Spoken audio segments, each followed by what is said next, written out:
When silence became a language, and faith was put to fire. They say a village forgets God not in a single day, but in the quiet hours, when fear speaks louder than faith, and pride silences prayer.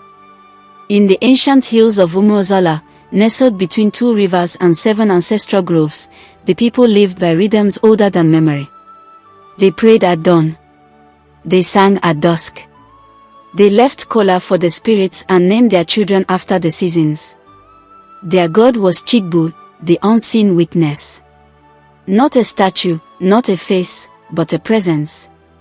A breath in the wind. A hush in the storm. A calm before the rain. For generations, Umuozala prospered. Their yam barns overflowed. The women's wombs were full. The rivers stayed clean. The forests, generous. Until the year the thunder stopped answering. It began slowly.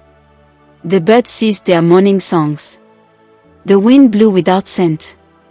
The leaves turned grey before the rains came. And then the children started dreaming of fire. One by one, they cried in their sleep, clutching their chest, whispering names that no one had spoken in decades. The elders gathered. They read the bones. They poured libations. But the silence deepened.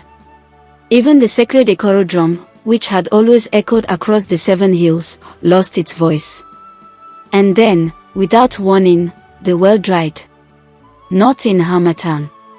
Not from drought. But in the middle of a rainy season. People panicked. They ran to the grove to ask the priestess what they had done wrong. The old priestess, Emmeneka, looked at the sky and said nothing for a long time. Then she turned to them, eyes hollow like clay pots. We have forgotten him. Not in lips, but in spirit. Not in noise, but in truth. You see, years before the drought, there had been a quiet betrayal. One that crept like ants into a granary. The younger men, those who returned from the cities, mocked the rituals. They laughed at the kola. They spat near the shrines. They brought machines into sacred forest. They built concrete homes over burial grounds. They said the gods were old myths and that Wi-Fi was the new divination. Even the elders, once firm in tradition, began to trade secrets for silver, selling forest lands to strangers who promised wealth and light. One by one, the sacred trees fell. The rivers were redirected.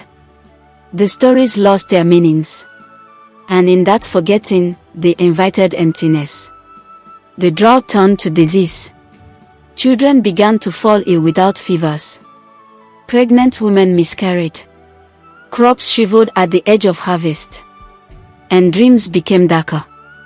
Then the shrine caught fire. No lightning. No lamp. Just flames. High and screaming. As if the earth itself was weeping. I was there. I was only 15, the daughter of a basket weaver.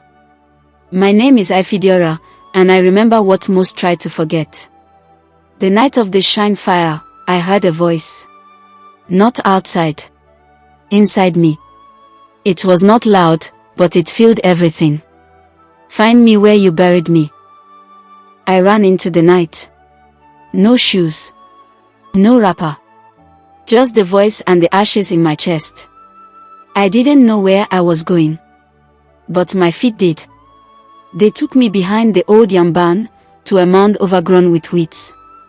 Years ago, it was where the elders buried the last true priest of Umuozala, a gentleman named Dike, who had warned the people not to abandon the sacred rhythms. He died with sorrow in his eyes and a curse on his tongue. The day you forget Chigbu, the land will forget you. No one sang at his funeral. No one remembered his name. Until I fell to my knees that night and dug into the soil with bare hands, weeping. I'm sorry, I cried. We didn't mean to forget. And from the earth, a breeze rose. Warm. Soft.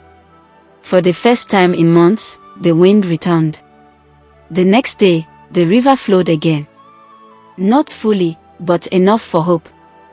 The priestess returned to the grove and began rebuilding with her bare hands. One by one, the people came. Old men brought carved stools. Young women brought water. Children brought silence. And they began to remember. They returned to the songs, to the soil, to the stories. They apologized to the trees. They poured libations on the graves. They fasted not for favor, but for forgiveness. And slowly, gently, Chigbu returned. Now, years later, we still tell the story. The story of the year the drums stopped beating. The year the wind held its breath. The year we forgot God. Not because He left, but because we let pride become our God. And in forgetting, we lost ourselves. But that's the mercy in remembrance. The moment you bow low enough to hear the earth, the heavens will begin to sing again.